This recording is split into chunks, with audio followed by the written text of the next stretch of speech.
আমরা হচ্ছে গিয়ে থেভেনিন থিওরেম করব। ল্যাব 6 হচ্ছে আমাদের থেভেনিন থিওরেমের উপর। তো আমরা এই সার্কিটটা প্রিভিয়াসলি ব্রাঞ্চ মেশ সুপারপজিশন এগুলো ইউজ করে সলভ করে আসছি। এখন আমাকে যদি নতুন করে বলে যে এখানে যে কোনো একটা পার্টিকুলার রেজিস্ট্যান্স, ধরতে গেলে R1 বা R3 বা RL, যে কোনো একটা পার্টিকুলার রেজিস্ট্যান্স কে রেখে বাকিগুলোকে সেম রাখবো এবং পার্টিকুলার রেজিস্ট্যান্সকে একটু পরপর চেঞ্জ করলাম। ধরলাম RL এর কথাই চিন্তা করলাম, লোড রেজিস্ট্যান্স, যে আমি এখন 10 কে নিয়ে কাজ করছি, একটু পরে 20 কে নিলাম বা 1 কে নিলাম, যে কোনো একটা ভ্যালু নিলাম। এই অবস্থায় যদি আমাকে আবার RL এর ভিতর দিয়ে কি পরিমাণ কারেন্ট যাচ্ছে সেইটা বের করতে বলে, তাহলে আমাকে ওই প্রিভিয়াস যে সলিউশনগুলো আমি থিওরেম দিয়ে করে আসছি, বিভিন্ন থিওরেমগুলো দিয়ে, সেটা দিয়ে করতে গেলে আবার একটা লেন্দি প্রসেস, পুরো ফুল প্রসেসটা ওইভাবে যেতে হবে। তো যে কোনো পার্টিকুলার রেজিস্ট্যান্স বলতে আমি এখানে RL ধরেছি, আপনারা R3 বা R1 কেও ধরতে পারেন, বাট ওই পার্টিকুলার রেজিস্ট্যান্সকেই চিন্তা করতে হবে যে এটাকে চেঞ্জ করে করে আমার ভ্যালু দেখতে হবে। তো এরকম যদি কোনো একটা পার্টিকুলার রেজিস্ট্যান্সকে বারবার চেঞ্জ করে ভ্যালু বলতে বলে যে এর ভিতর দিয়ে কারেন্ট কত আসছে যাচ্ছে, তো ওই প্রসেস বা মেশ বা সুপারপজিশন ওগুলো ফলো করে কারেন্ট বের করা একটা লেন্দি প্রসেস। সো এই জন্য থেভেনিন উনি এই থিওরেমটা বা ওনার এই প্রসেসটা আবিষ্কার করেছেন। তো আমি এখানে RL এর মানকে চেঞ্জ করব, বাকিগুলো হচ্ছে গিয়ে সেম থাকবে। এরকম কন্ডিশনে সার্কিটটা ইজি ভাবে সলভ করার জন্য থেভেনিন একটা প্রসেস আবিষ্কার করেছেন। তিনি এই ওভারঅল সার্কিটকে যেই রেজিস্টরের বাদে আমরা, যে রেজিস্টরের সাপেক্ষে আমরা কারেন্ট বের করব চেঞ্জ করে করে ভ্যালু, ওইটা বাদে ওভারঅল রেজিস্ট্যান্স এবং ভোল্টেজকে একটা রেজিস্ট্যান্স এবং একটা ভোল্টেজের মাধ্যমে প্রকাশ করেছেন, ভোল্টেজ সোর্স। সো আমি যদি আঁকি তাহলে জিনিসটা এরকম হবে।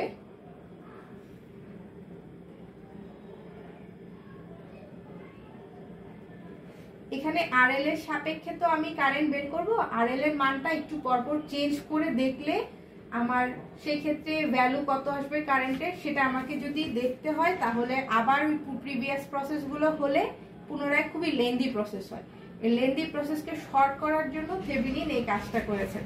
তো যেহেতু RL এর সাপেক্ষে বের করব, সে RL বাদে বাকি যে রেজিস্ট্যান্স গুলো আছে সেগুলোকে একটা রেজিস্ট্যান্স, আর যে ভোল্টেজ সোর্সগুলো আছে সেগুলোকে একটা ভোল্টেজ সোর্সের মাধ্যমে প্রকাশ করেছেন, যেখানে এই রেজিস্ট্যান্স আর ভোল্টেজ সোর্স আর যে রেজিস্ট্যান্সের সাপেক্ষে আমার কাজ, সেই রেজিস্ট্যান্স তিনজন সিরিজে কানেক্টেড আছে। তো থেভেনিন এই ওভারঅল সার্কিটটাকে এই ফরম্যাটে নিয়ে আসছেন। তো এই ফরম্যাটে যদি নিয়ে আসেন তাহলে এখানে আমার RL এর মধ্য দিয়ে কারেন্ট বের করা ইজি, VDR বা যেটা ইউজ করে আমি বের করে ফেলতে পারি, এবং RL এর ভ্যালু চেঞ্জ হলো আমাকে পুনরায় সব পুরনো লেন্দি প্রসেস রিপিট করতে হবে না। আচ্ছা ঠিক আছে, উনি এই সার্কিটে এই RL অংশটা বাদে বাকি দুই যে কয়টা, এখানে তো দুইটা আছে, বাকি যে কয়টা রেজিস্ট্যান্স আছে সেইগুলো রেজিস্ট্যান্সকে একটা রেজিস্ট্যান্স এবং যে কয়টা ভোল্টেজ সোর্স আছে সেগুলোকে একটা ভোল্টেজ সোর্সের সাপেক্ষে প্রকাশ করেছেন, যে ভোল্টেজ সোর্স আর রেজিস্ট্যান্স ওই RL এর সাথে সিরিজে কানেক্টেড। আচ্ছা ঠিক আছে, ভালো কথা। এখন আমি এখানে এই যে নতুন যে সার্কিটটা তৈরি করেছেন, এখানে আমি যদি এই RL, RTH, ETH এর মান জানি, তাহলে প্রত্যেকটা ক্ষেত্রে RL এর ভ্যালু চেঞ্জ হলেও আমি RL এর মধ্যে দিয়ে কি পরিমাণ কারেন্ট যাচ্ছে সেটা বের করে ফেলতে পারবো। তো আমি RL এর মান জানি 10 কিলো, সরি 10 কিলো, 10 কিলো না 1 কিলো এখানে। তো এখন আমার RTH এর মান জানা নেই, ETH এর মান জানা নেই। তো এই দুইটা ভ্যালু যদি আমি বের করে ফেলতে পারি তাহলে এই সার্কিটটা সলভ করা ইজি। তো RTH এর মান জানার জন্য আমাকে কিছু প্রসেস ফলো করতে হবে। তো সেই প্রসেসের প্রথম ধাপটা হচ্ছে, এখানে RL রেজিস্ট্যান্স, যে রেজিস্ট্যান্সের সাপেক্ষে আমি চিন্তা করছি ওভারঅল কাজকর্ম, লোড রেজিস্ট্যান্স, সেটাকে আমি রিমুভ করে ফেলবো। আমি RTH ক্যালকুলেশন করছি, RL রিমুভ। সেকেন্ড ধাপ হচ্ছে ভোল্টেজ সোর্সকে রিমুভ করে ফেলবো। আমরা সুপারপজিশনে দেখেছি ভোল্টেজ সোর্স রিমুভ করার প্রসেস হচ্ছে শর্ট করে দেওয়া। সো ভোল্টেজ সোর্সকে রিমুভ করে ফেলেছি। এখন দেখেন এই দুইটা রেজিস্টর যেটা আছে তারা নিজেদের মধ্যে কিভাবে কানেক্টেড। কেউ কেউ যদি সিরিজ বলেন সেটা ভুল হবে, এটা প্যারালালি কানেক্টেড। আপনি আর দেখেন এই রেজিস্টরের এক প্রান্ত অপর রেজিস্টরের এক প্রান্তের সাথে কানেক্টেড, ঠিক একইভাবে অপর প্রান্তের সাথে রেজিস্টরের অপর প্রান্তের সাথে কানেক্টেড। এভাবে চিন্তা করতে পারেন, আবার এভাবেও চিন্তা করতে পারেন এখানে আরএলটা কোন পজিশনে ছিল, এই পজিশনের মধ্যে না, এই পজিশনের সাপেক্ষে দুই পয়েন্টের সাপেক্ষে এই R1 R3 কিভাবে কানেক্টেড আছে, প্যারালালি কানেক্টেড আছে। আপনারা এই দুই যে কোনো একটা প্রসেসের মধ্যে সলভ করতে পারেন। তাহলে R1 parallel R3 10K 5K, তাহলে আমাদের RTH এর মান বের হয়ে গেছে 5K। এখন আমরা ETH এর মান বের করব। তো ETH এর মান বের করার জন্য আমার তো RLটা রিমুভ হয়ে গেছে, সমস্যা নেই, RL রিমুভই থাকবে। এখন সোর্সগুলোকে ব্যাক করে নিয়ে আসবো। V1 V2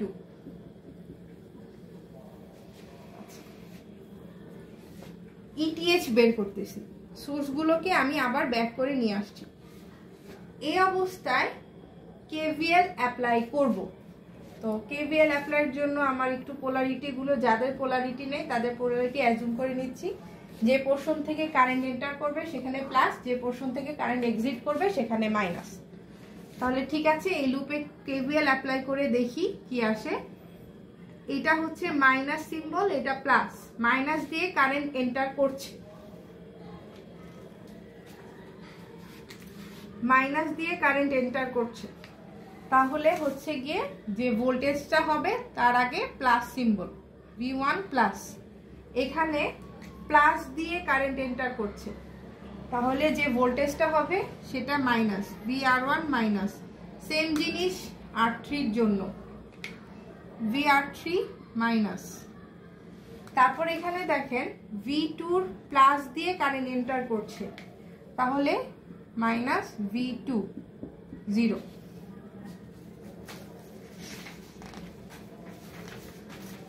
আমি এখানে ধরে নিলাম I পরিমাণ কারেন্ট এই লুপের মধ্য দিয়ে পাস হচ্ছে। কেন ধরেছি সেটা পরে দেখবেন কেন ধরেছি, আপাতত ধরে নিচ্ছি I পরিমাণ কারেন্ট এই লুপের মধ্য দিয়ে পাস হচ্ছে। তাহলে ভ্যালুগুলো বসাই। V এর মান 10 ভোল্ট, R1 এর মান হচ্ছে 10K ইন্টু I, V3 এর মান হচ্ছে 10K ইন্টু I, V2 এর মান হচ্ছে 5 volt 0। 5 minus 20I divided is equal to 0, তাহলে I সমান সমান 5/20 সমান সমান 0.25 মিলি অ্যাম্পিয়ার। পজিটিভ সিম্বল মানে যে ডিরেকশনে কারেন্ট ধরেছি সেই ডিরেকশনেই ফলো হচ্ছে কারেন্ট, আচ্ছা ফ্লো হচ্ছে, সরি। এখন একটু দেখেন আপনাদের ল্যাব ম্যানুয়ালে এই পয়েন্টটাকে A এবং এই পয়েন্টটাকে B দিয়ে ডিনোট করেছে, এই পয়েন্টটাকে A, B, এটাকে B দিয়ে ডিনোট করেছে। তাহলে আমার এই RL এর অ্যাক্রসে যে ভোল্টেজটা সেটাই আমার VAB, সেটাই আমার VTH এবং সেটাই আমার ETH। তাহলে এই যে ETHটা আমি বের করতেছি সেটা আমার মেইন সার্কিটের RL এর অ্যাক্রসে যে ভোল্টেজটা সেটা। তো মেইন সার্কিটের RL এর অ্যাক্রস, RLটা ছিল A আর B পজিশনের মধ্যে। তো মেইন সার্কিটে যদি আমি A আর B পজিশনের ভোল্টেজটা বের করতে পারি তাহলে আমি VTH অথবা ETH, এই ETH কে কোথাও কোথাও VTH হিসেবেও লেখা থাকবে, ওটা দেখে ভয় পাবেন না, সেটা ETH যা VTH ও তা। এখানে যেহেতু A আর B দিয়ে ডিনোট করা, এই ক্ষেত্রে VAB ও সেটাই। মানে আরএল পজিশনের যে ভোল্টেজটা সেটাই ভিটিএইচ, ইটিএইচ, ভিএবি। আচ্ছা, তো দেখেন আমার এখানে এ পয়েন্টের মধ্যে যে ভোল্টেজটা, বি পয়েন্টের মধ্যে যে ভোল্টেজটা, সেই দুইটা ভোল্টেজের ডিফারেন্সই তো ভিএবি, রাইট? এখন বি পয়েন্টটা দেখেন সোর্সের নেগেটিভের সাথে কানেক্টেড, তাহলে বি পয়েন্টের ভোল্টেজটা হচ্ছে 0 বা গ্রাউন্ডে। ভি এ পয়েন্টের ভোল্টেজটা যদি আমি জানি তাহলে ভিএবি ভোল্টেজটা কত সেটা বের করা সম্ভব। তাহলে ভিএবি যদি পেয়ে যাই, ভিটিএইচ পেয়ে যাব অথবা ভিইটিএইচ পেয়ে যাব। তাহলে একটু দেখেন, আপনি বাসা থেকে কথার কথা ধরে নেন, বাসা থেকে 1000 টাকা নিয়ে বের হয়েছেন, পথিমধ্যে 500 টাকার শপিং করেছেন বা ধরেন 200 টাকার শপিং করেছেন। এখন আপনি ভার্সিটিতে এসেছেন, ভার্সিটিতে আসার পর আপনার হাতে রইল কত টাকা? 1000 মাইনাস 200 সমান সমান 800 টাকা। তো এই ক্ষেত্রেও দেখেন, এক্সাম্পলটা মাথায় রাখেন, V1 থেকে সোর্স ভোল্টেজ নিয়ে যাচ্ছে, যাওয়ার পথে R1 এর মধ্যে কিছু পরিমাণ ভোল্টেজ ড্রপ হয়েছে, তারপর সেটা এ পয়েন্টে আসছে। এখন যদি কেউ আপনাকে বলে এ পয়েন্টের ভোল্টেজটা কত, তাহলে আপনি কি বলবেন? এ পয়েন্টের ভোল্টেজটা হচ্ছে সোর্স ভোল্টেজ V1 থেকে যেটা নিয়েছিল সেটা মাইনাস ভি R1 এর অ্যাক্রসে যে ভোল্টেজ ড্রপটা খেয়েছে সেটা, এই দুইজনের বিয়োগফল করলে আমি এ পয়েন্টের ভোল্টেজটা পেয়ে যাব। তাহলে করি, V তো 10, R1 এর হচ্ছে 10 ইন্টু 0.25, এই যে I এর মান, সরি R1 এর ইন্টু I যাচ্ছে কারেন্ট,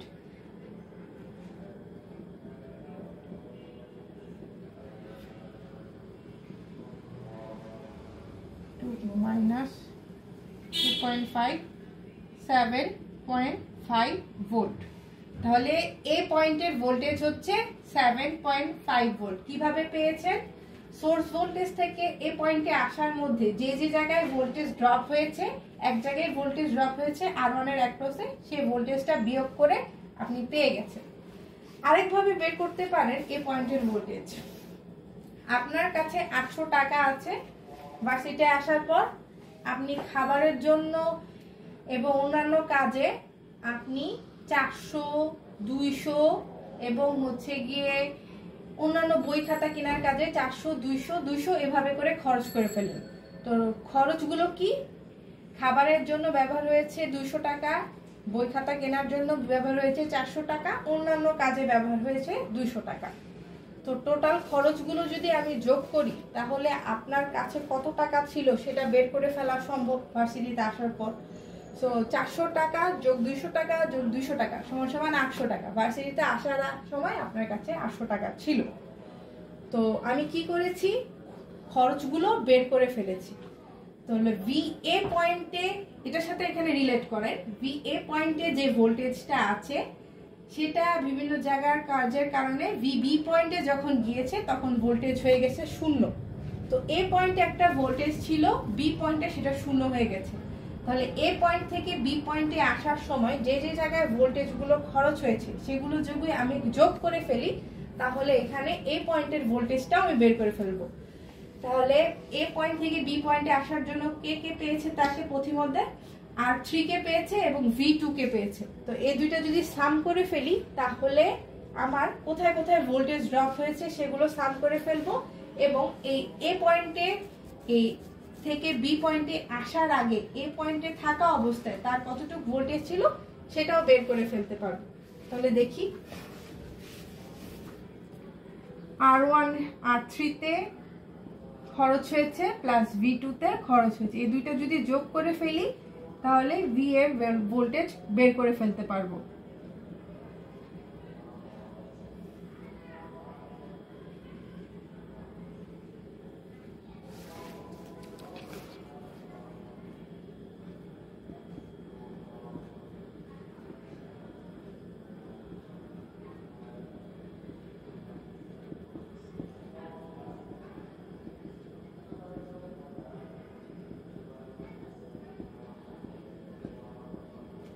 তাহলে দেখেন এই ক্ষেত্রেও আমার ভি এর ভোল্টেজ বের হয়েছে 7.5 ভোল্ট। তো আমি ইদার এই প্রসেস ফলো করতে পারি অথবা এই প্রসেস।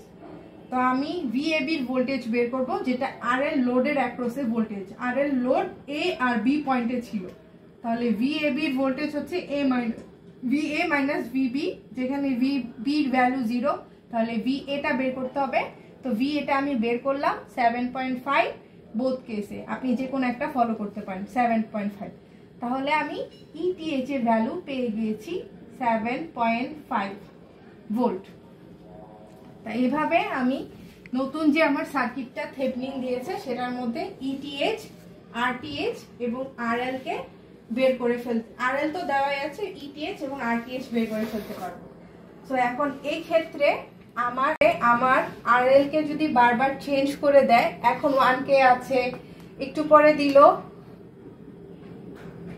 10K বা দিল 20K, ডাজেন্ট ম্যাটার, সার্কিটটা ইজি হয়ে গেছে। এখন এর মধ্য দিয়ে আমি RL এর মধ্য দিয়ে কত পরিমাণ কারেন্ট যাচ্ছে সেটা ইজিলি বের করে ফেলতে পারবো এই সার্কিট সলভারের মাধ্যমে। থেভনিন নামক একজন বিজ্ঞানী এই প্রসেসটা আবিষ্কার করেন বলে এই জিনিসটাকে থেভনিন থিওরাম বলা হয়, এবং এইখানে তার নামের শরণার্থে আমরা এখানে RTH, ETH, থেভনিন রেজিস্ট্যান্স বা থেভনিন ভোল্টেজ বলে থাকি। সেম জিনিসটাই নর্টন নামে একজন বিজ্ঞানী এই প্রসেসটা ফলো করেন, এবং তিনি আবার এই কাজটাকে এখানে যেমন ভোল্টেজ সোর্সের সাপেক্ষে প্রকাশ করা হয়েছে, তিনি এই কাজটাকে কারেন্ট সোর্সের মাধ্যমে প্রকাশ করেন। সো তার জন্য সার্কিটটার চেহারাটা কাইন্ড অফ এরকম হয়, নর্টন সার্কিট।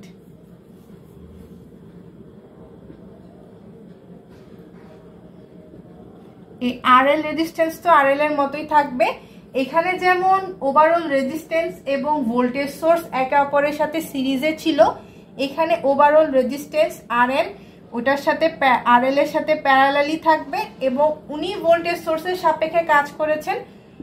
নর্টন হচ্ছেন উনি কারেন্ট সোর্সের সাপেক্ষে কাজ করেছেন। সো এখানে ভোল্টেজ সোর্স না, IN মানে কারেন্ট সোর্স ইউজ করে ওনার এই থেভনিন ইকুইভ্যালেন্ট সার্কিটের মতো নর্টন ইকুইভ্যালেন্ট সার্কিটও ড্র করা হয়।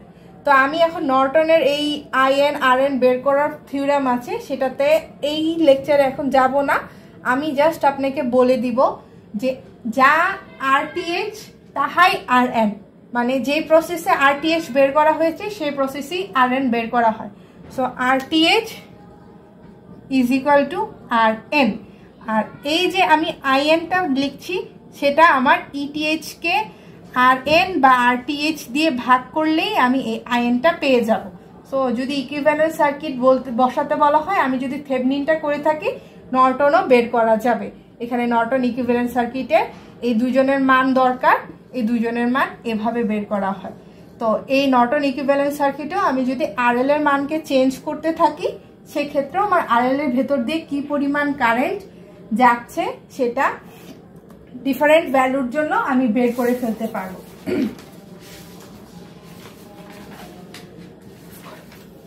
তো এখন আমি ম্যাক্সিমাম পাওয়ার ট্রান্সফার থিওরেমটা বলবো। তো ম্যাক্সিমাম পাওয়ার ট্রান্সফার থিওরেম বলতেছে এই থেভনিন ইকুইভ্যালেন্ট সার্কিটের মধ্যে যে RL-টা দেওয়া আছে সেটা তো আমাদের মেইন সার্কিটের RL, আর RTH ETH আমি ক্যালকুলেট করে বের করেছি। এই RTH এবং RL, ইফ RTH এবং RL যদি সমান হয়, মানে যা RTH এর ভ্যালু তাই যদি RL এর ভ্যালু হয়, তাহলে এই সার্কিটে RL এর অ্যাক্রসে পাওয়ার যেটা ড্রপ হবে সেটা হচ্ছে ম্যাক্সিমাম। আর যদি RL এর ভ্যালু RTH এর চেয়ে কম হয় বা RTH এর চেয়ে বড় হয়, তাহলে যে পাওয়ারটা পাবে সেটা হচ্ছে কি আমাদের ম্যাক্সিমাম না। সো এই ক্ষেত্রে আমি আমার ম্যাক্সিমাম পাওয়ার ট্রান্সফারের থিওরেম হচ্ছে ETH square divided by 4RTH। তো এই ফর্মুলায় বসায় আমি পাওয়ারগুলো বের করে ফেলতে পারি রেজিস্টারের অ্যাক্রসে। এখন যখন RL এর ভ্যালু RTH এর থেকে ছোট, তো সেই ক্ষেত্রে পাওয়ারের দেখব যে লেস দেন Pmax পাবো। যখন RL এর ভ্যালু RTH এর সমান, তখন আমি যে পাওয়ারটা পাবো সেটা ম্যাক্সিমাম। আবার আরএল এর ভ্যালু আরটিএইচ এর চেয়ে বড় হতে থাকলে আবার পাওয়ারটা কমতে থাকবে। আরএল এর ভ্যালু যখন আরটিএইচ এর চেয়ে ছোট তখনও পাওয়ারটা ম্যাক্সিমাম পাওয়ারের চেয়ে কম, আরটিএইচ এর চেয়ে যখন বড় তখনও পাওয়ারটা ম্যাক্সিমাম পাওয়ারের চেয়ে কম। সো এটা যদি আমি একটা গ্রাফে প্লট করি, একটা বেল শেপ গ্রাফ আসবে আমার। সো যখন আরএল সমান সমান আরটিএইচ তখনই আমি ম্যাক্সিমাম পাওয়ার পাবো এই সার্কিট থেকে আরএল লোড রেজিস্টারের অ্যাক্রসে। এটাই হচ্ছে আমার ম্যাক্সিমাম পাওয়ার ট্রান্সফর্ম থিওরেম।